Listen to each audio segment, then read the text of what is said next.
You can see these large footprints embedded into the carpet, creeping along the wall ninja style. She raised her arms up over her head and started to come towards me. And she had her mouth open like she was screaming. I hear my sister on the top bunk say, "Ashley," you could see pieces of her hair being twirled in thin air. But now all of a sudden, the green orb comes towards our truck, then it shoots out over the mountains into outer space. It is gone.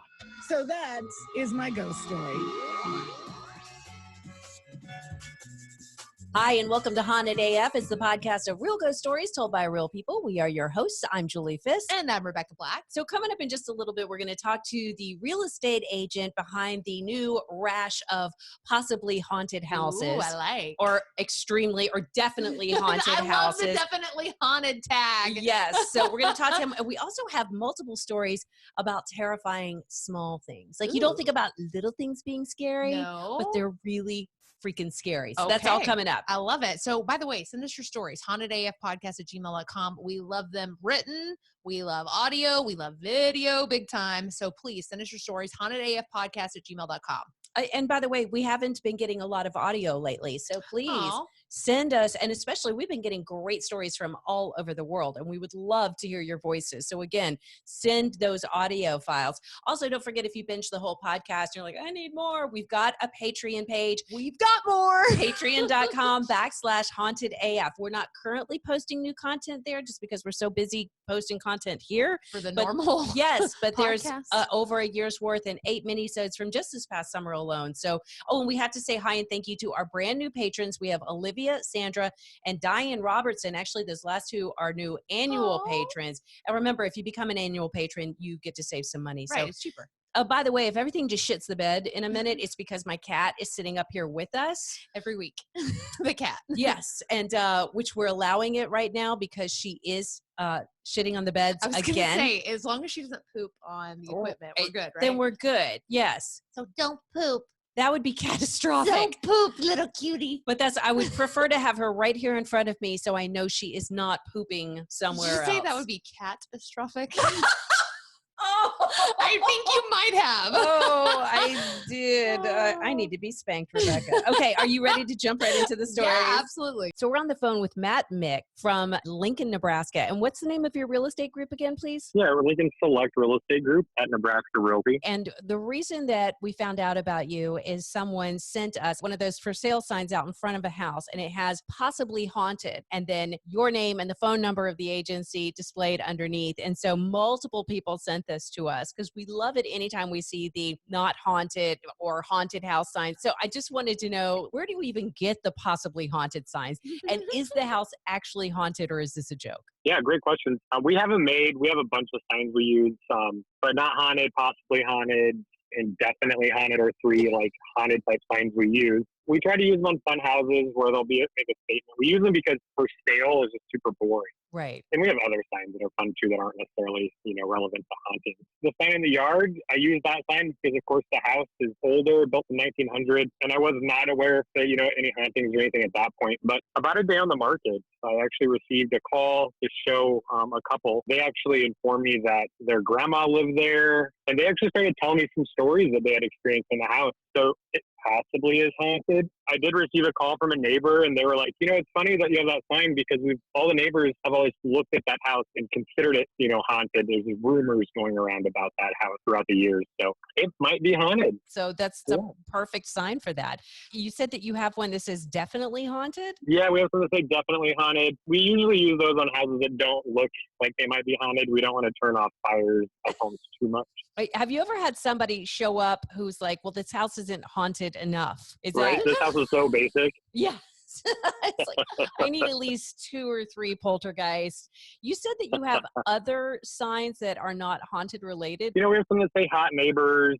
We have some with movie quotes on them. Like we have gluten-free. We have some that say Karen approved. We actually had a couple of great stories recently from a woman who's a real estate photographer. And she was talking about some of the crazy stuff that she has experienced. Have you ever had anything happen to you while showing a house or working with a house? No. I wish I would. Promise us, though, if anything ever happens, you have to give us a call. Oh, for sure. I should go back to this house. A couple of the people in that group I showed, One was taking photos nonstop, hoping that she would see something in the photo. Yeah. The other guy who lived there for quite some time mentioned on the front porch of this house hearing boots pace back and forth. And there was never anybody there when that would occur. And you never want to imply that it's rats. The big rat. All right. Well, Matt, if anything turns up in those photos that she took, you have to let us know about that, okay? I will do, Julie. Thanks so much for calling. It just mildly disappointed that it's not super haunted. I know. Because whenever I see those signs as like possibly haunted or haunted house,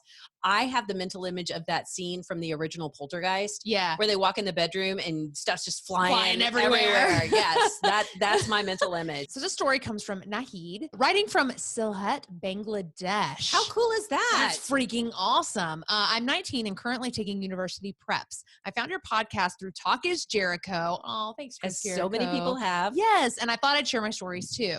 This one is from my dad right after joining the border guard Bangladesh. So he was in a border patrol with two other guys and they were sitting and talking one night. It was almost midnight when my dad noticed a hurricane lamp in the distance. It was moving like someone was walking with it. So my dad pointed it out to the other guys. Are you seeing this?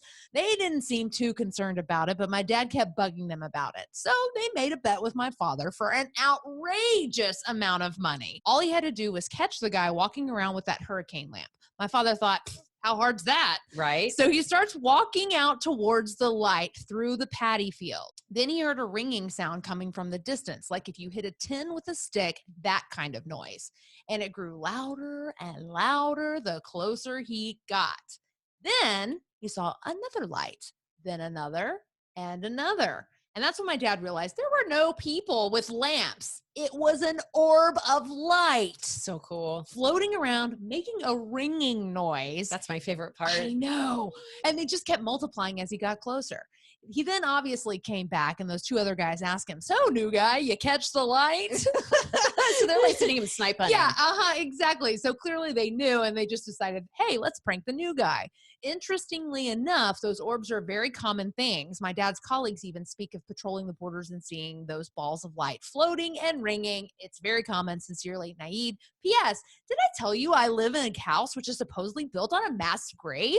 No, Naeed, no. you did not. But you need to. And next time, please send us audio because I need to hear your voice. I know. Okay, so here's a little update to the creepy kid stories that we had last week. Love.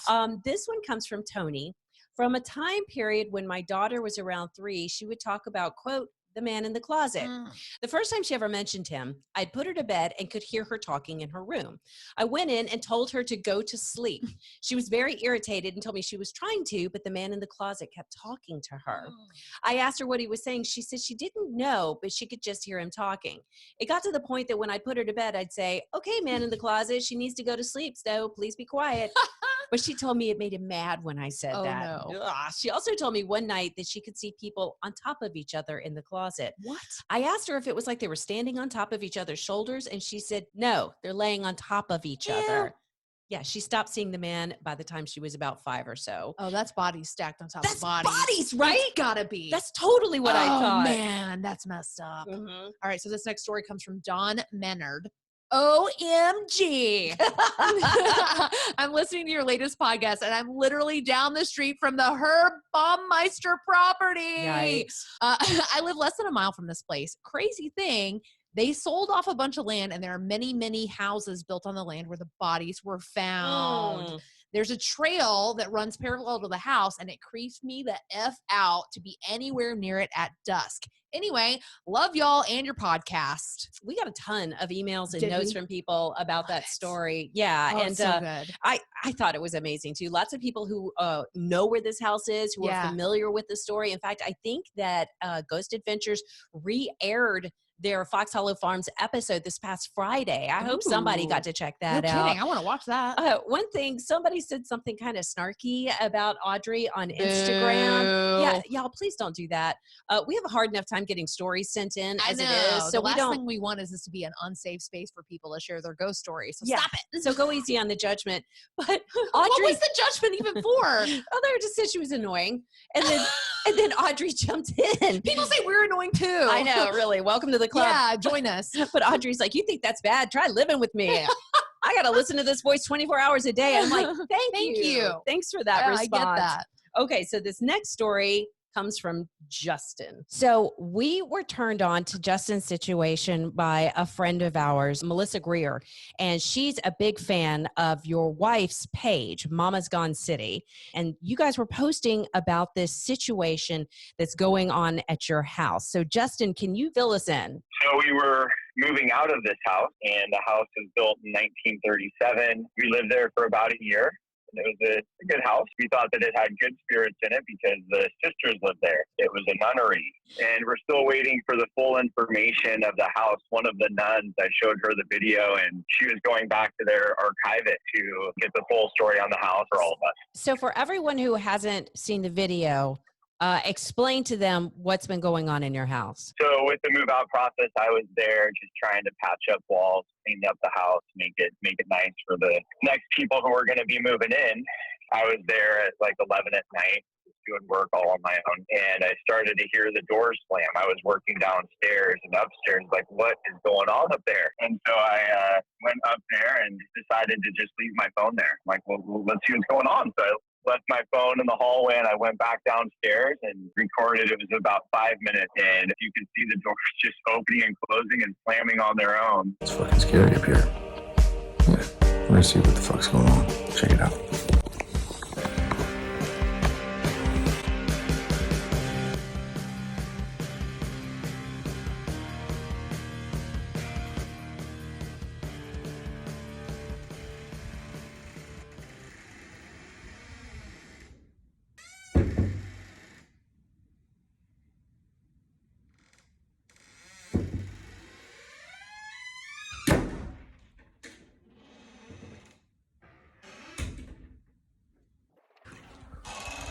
What is going on here? Spirits? Should I go upstairs? Are they inviting me in? This room too?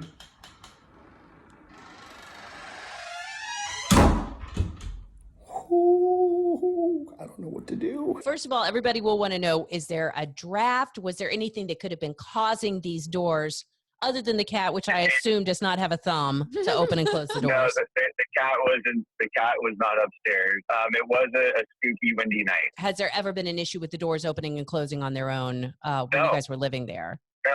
When we were living there, it was all good. So I'm still anxious to hear from the nuns who lived there. Honestly, there's something about nunneries. Is that what they're called?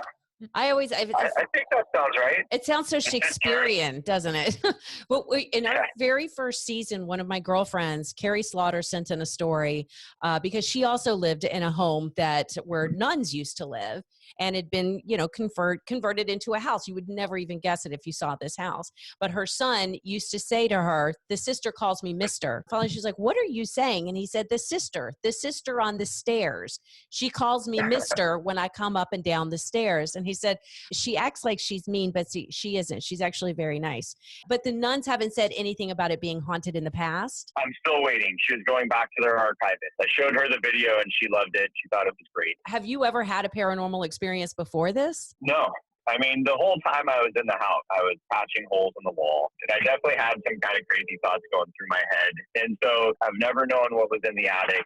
I had never been up there. I asked the nuns what was up there, and they told me that there was a distillery. What? They said, "Oh, there's a distillery up there, and there's tons of copper." But I had never been up there, and the whole time we had lived there, and because it wasn't easy to get it up there, as you saw, there was a little attic, but there's no stairs or anything, and so that's where the handprints went. Now, we hadn't talked about the handprint on the attic door. Had you ever noticed those before? Not as much. We have 6 kids, so it's a busy house. Tell everybody what you found in the attic, because I love this. There is a giant tank filling the entire room. What were the nuns using it for? So they were making alcohol. They were getting drunk up there. I love it. Justin, I'm glad you guys are out of the house. Oh, did you tell the new homeowners what's been going on? We have not disclosed that to them yet. You said you have 6 kids? Yes. Have any of them said anything strange? Nothing yet. I did show my 4- and 6-year-old the video, and they are frightened. They couldn't even finish watching it. They dropped the phone, ran away, said we're never going back. Oh, no! Yeah. Well, Justin, thank you so much for sharing that video, and we'll make sure everybody can go take a look at it. Again, that's Justin Scheibe, and your wife's Instagram is Mama's Gone City. So go check those out and watch these videos. And will you please keep us posted? We would love to check back in with you once you talk to the nuns and find out what the backstory is. Most definitely. Thank you very much. Justin was saying that the tank, the whatever they were using for the distillery. For the Jesus juice. For the Jesus juice, he was joking around about that would be the timeout spot for his kids. Like, that it'd be perfect because the kids couldn't get out. I'm like, yeah, if you want to traumatize them for life. But apparently he already did by showing them the videos of the door slamming shut. And for everybody who's watching on YouTube, as you can tell, sometimes, like when I interviewed Justin, Rebecca was still, she was still at work. So sometimes that happens. And so just wanted to let y'all know, like, it's not like I was being a ventriloquist or something at that moment. So I thought you should fake it, like during. I could do that. Yeah, that's just as scary as anything we've really ever done. I would love you as a puppet, Julie. Quick reminder about the Haunted AF Doll in the Hall Challenge, because we know now that the Spirit Halloween stores are open. So you are buying that Halloween gear. So that, or your creepy dolls, whatever it is. It's like, okay, actually, we got a message from Joanne who had a funny story. Okay, Joanne. Okay, so I don't actually have a video of this. I wish I did. I have a friend named Heather who loves to scare people. You can't go to the bathroom at her house because somebody will be waiting outside the door to scare the piss out of you. Good thing you've already done that. So last Halloween, I was at a thrift store looking for a costume with my daughter, and I found this creepy little clown doll with a wind-up nose that played music. And I thought, oh my God, I'm going to put this on Heather's doorstep. So we got over to her house, and I thought, no, I'm going to put it in her mailbox. So whenever she goes to get her mail, she'll open it up and see the creepy doll. So we did that. And on the way home, we saw the mailman. So I stopped to tell him about the clown. I rolled down the passenger window and I said, hey, and he jumped about 3 feet in the air. And I'm like, I'm so sorry. I wanted to tell you that I put a clown in my friend's mailbox so I wouldn't scare you, but then I ended up scaring you anyway. He did not laugh. So I talked to my friend Heather later, and she said when she opened her mailbox, the clown doll started playing music and scared the crap out of her. Love the podcast. You guys crack me up. You remind me of me, well, frankly, and my friends. That's so sweet. Thank you, Joanne. And she was going to to dig out the picture of the toy, because of course and she also said she told her daughter that she sent the story, and the daughter got mad because she was like, the whole thing was my idea. It was my idea, and you're the one who's telling the story on the podcast. But the whole thing, do what Joanne did, but film it and then send it to hauntedafpodcast@gmail.com. So this next story comes from Nicole, and she says, hello, beep, beep, beep, beep. She says, hello, Rebecca and Julie. I have to start off by saying y'all are killing it. Thank you. I know, so sweet. The podcast keeps me on my toes as I work out in the field on my herb farm in Austin, Texas. Herb. It really helps these agonizingly hot summer days fly by. I bet. I grew up in a haunted house in Ohio, so I'm no stranger to paranormal occurrences. But life has been pretty tranquil since moving to Austin over a decade ago, until last year. I like to run on a bike path by my house, and on this particular day, a series of rainstorms had left the ground nice and soupy. Ugh. In line with my usual routine, I mindlessly parked my truck in the unpaved parking area by the path and watched as both of my back wheels sunk in about a foot in the mud. Ooh. That sucks. Yeah. Frustrated, I got out of my truck and began to walk the 2 miles back to my house to get what I needed to coax my truck out of the sludge. Ugh. I entered our neighborhood, which only has one entrance, and was trudging up the incline when I saw a striking old-timey orange convertible drive down the hill towards me. In it were 3 long-haired blonde boys who looked as though they stepped out of a righteous 1980s California beach film. The colorful scene was so vibrant, it made me smile as they drove past. I'd never seen this car or the guys in our neck of the woods, and remember thinking how wonderful it was to see them laughing and having such a great time together, even though it was strange to be riding in a convertible on such a cold day. After they passed me, I looked down at my phone to pick out my next podcast, probably Haunted AF. Thank you. And then looked up not even 20 seconds later to see the exact same orange convertible filled with the same dudes coming over the hill towards me again. No. There's absolutely no way for them to turn around or sneak past me and re-enter the neighborhood without me noticing. They passed me again, laughing together in the exact same way they did the first time. I was so shocked that I literally stopped dead in my tracks, and I watched them drive by again, taking no notice of me standing there slack-jawed. Chills ran up and down my spine, and I couldn't make heads or tails of this experience. I was completely sober, well-rested, even pinched myself in the moment to make sure I wasn't dreaming. In telling this to my friends, they excitedly claimed I had witnessed my first glitch in the matrix. I now take great comfort in thinking that we live in a simulation. The overlords have created a pretty awesome life for me, and I'm grateful for these quirky moments that remind me to have fun with life, especially handy during a global pandemic. Thanks so much for reading, and keep up the great work, Nicole. Yes! What an amazing Oh, story. it's so good. I want to see these boys. You know what? Same. I think they're like time traveling surfer boys. That's kind of, I can see that. And the convertible is their time machine. Ooh, I love it. They're like Bill and Ted, but cuter. Oh, way cuter. And like surfboard. I want them to have like surfboards and stuff. Okay, let me ask you this. Have you ever had a moment where you've pinched yourself, where you actually pinched yourself to see if you were awake? I don't think I have. Have you? Yes. And I feel like we should have the pinch yourself segment. Pinch yourself moments. Yeah. I like it. Have you ever had a moment where you actually pinched yourself to see if you were awake? Ooh. Mine was, and I'm pretty sure I've told you the story. I was driving out, I was emceeing an event out at the Rangers ballpark in Arlington, Texas, early in the morning. And as I was driving, I was watching the sun come up. But the weirdest thing, something out of nowhere came up and passed over the sun to make it disappear. Yeah. So it was like something passed over the sun, coming from the ground, going up. I know I'm going to sound. Not like an eclipse, right? Not like an eclipse. It was coming from the ground, going up. And I watched it. I mean, it was like a line going over the sun. And then the sun was gone for a minute. I know I sound batshit crazy right now. Absolutely. Yeah, but I saw it. I totally saw it. And the whole time I'm watching it, and it was a clear day. And I literally was pinching myself as I was driving, trying to figure it out. I got to the ballpark. I was asking other people at the event, did anyone else see the sun? Oh my God. They never asked you back, did they? You don't just go running around asking people, especially at the ballpark in Arlington where there's like legit sports people around. Right. Did y'all see the sun disappear? Oh, because I did. Yeah, for about 30 seconds. Seriously. So when I got home, though, I Googled it, and there were the stories about it. Other people have seen this. It's a phenomenon. It's a weather occurrence, they say. I have never heard anything like that before. You know what? What they were saying is that it actually is cloudy or hazy, and you just can't tell from where you are, and that it's a cloud passing over the sun, even though it seems like it's clear, which does make sense. But I was legit pinching myself. Real quick, we're trying to come up with some ideas for Halloween, and just wanted to take a quick, it's not a quiz, what is it? Take a quick poll? That's exactly the word I was looking for. Thank you, Rebecca. You were like, a quick quiz. A quick quiz. What is the word?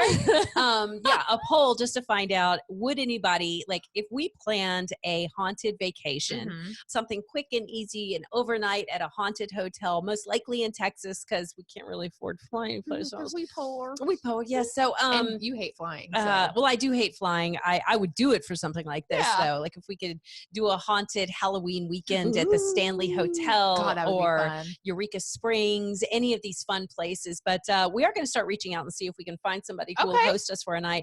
Is anybody interested in traveling? Do people feel comfortable enough with COVID? Are you too busy Halloween weekend? Just if this is something that sounds interesting to you, let us know. hauntedafpodcast@gmail.com so we can start planning some fun vacations, haunted trips. Be some dark tourists.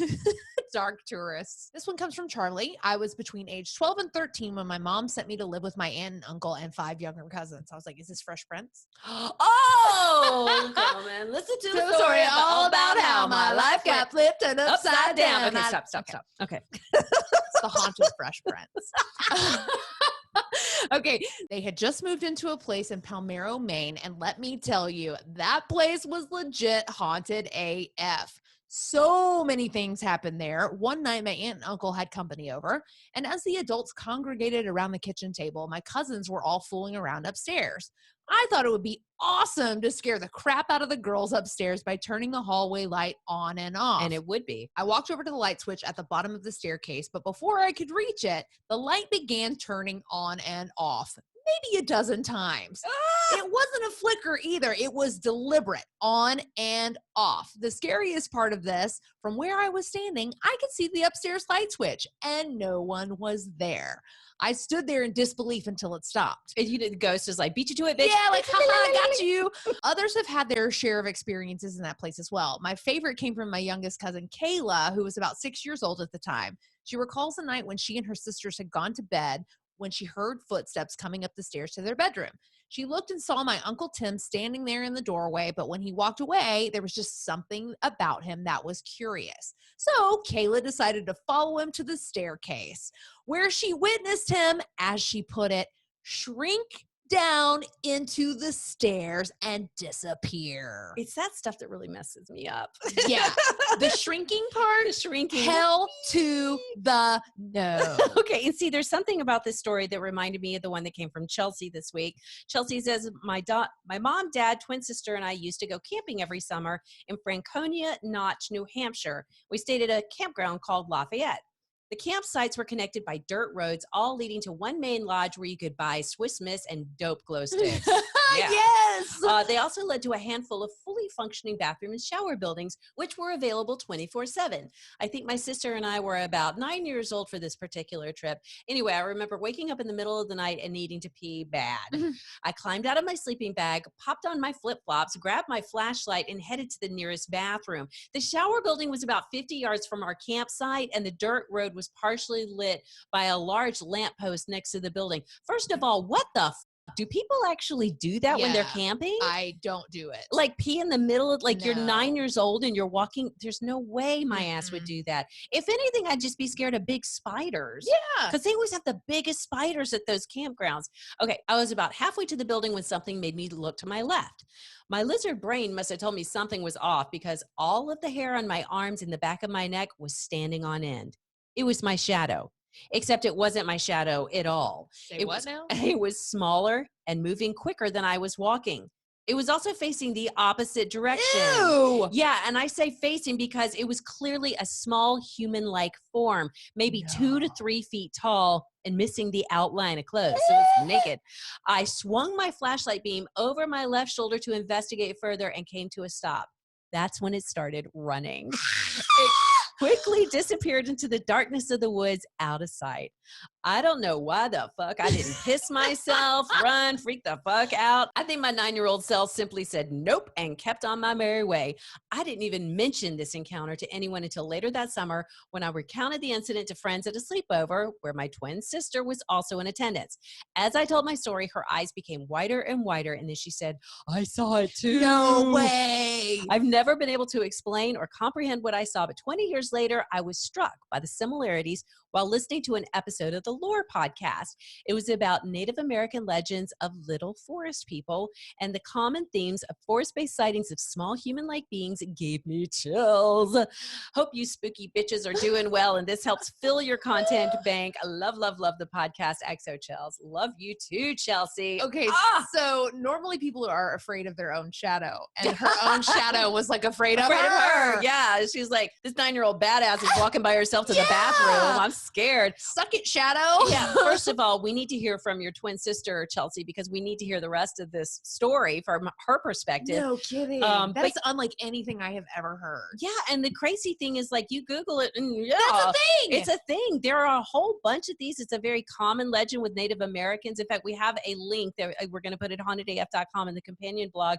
This woman started doing research on this legend of the little forest people, and she found an account from the early 1900s. They were building a university in North Carolina, and some of the workmen were finding these little tunnels in the ground, and then they found what they said were grave sites of humans that were 2 or 3 feet tall, but that these humans had wisdom teeth, meaning that they had to be full grown, but they were still this smaller Little. size. Yes. So they felt that it was the little forest people. Oh my God. Yeah. So we will share that link and anything else that we can find. And in fact, we'll track down this episode of the Lore Podcast and share that as well, because I want to listen to it. I like that podcast. Hells anyhow. yeah, I do too. Remember, please send us all your scary stuff, hauntedafpodcast@gmail.com, written, recorded, audio, video. We want it all. And don't forget, Doll in the Hall Challenge. We want the videos. Scare the crap out of your family, your friends, your kids. We don't care who you're scaring. Strangers. I was Maybe going to not say a strangers. stranger. Yeah, they might sue you. Yeah, or kill you. Or kill you. Yeah. We don't want that to happen. We're in Texas. You don't jump out at anybody. No. Yeah.